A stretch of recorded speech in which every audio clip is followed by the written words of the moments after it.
Minister, climate change and how we deal with it is the defining issue of our generation that will impact forever, at least in human terms, on future generations. And while we recognise and accept individual responsibility, and we must, we still have to look to our government to put systems and structures in place to facilitate us as citizens to play our role, not to absolve us from responsibility, but to facilitate our engagement as mothers and grandmothers of the generations to come. The Climate Action Plan promises much, but delivery is still very much in question. We need clarity on how can we play our part. And one of the issues, I suppose, in all of this that really concerns me is the narrative of urban versus rural. First of all, context. We didn't have an industrial revolution, and therefore agricultural production, which sustains much of rural Ireland, makes a proportionately higher contribution to greenhouse gas emissions than most other countries. We also conveniently forget that Harvest 2020 government policy promoted higher levels of production and consequently a significant increase in the national herd. So all this finger pointing is getting us nowhere.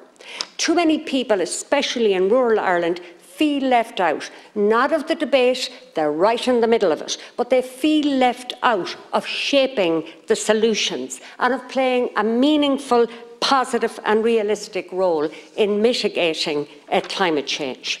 That role includes sustainable food production, and both Ireland and the EU recognising, for example, that when it comes to the Mercosur agreement, we need to look at it again with all its implications.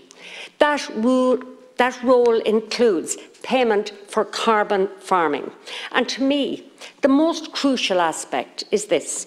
Individuals and communities have to come to the fore in, for example, the provision of microgeneration projects, not the huge towering wind turbines planned for places like Croagh and Dua Mountains and County Leitrim, but solar panels, small turbines. That's where you get community support, community buy-in and positive outcomes.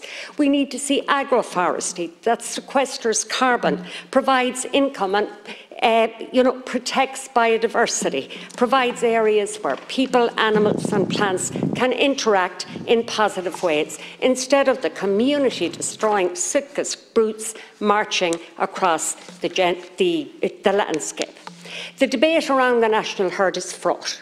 Crucial to say, suckler herd numbers are decreasing year on year, slowly, quietly, a sector that underpins many rural counties along the West Coast, but elsewhere, is slowly fading. In the next CAP, the target for sucklers is 385,000, and the kicker is just that 20,000 farmers take part in the beef genomic scheme.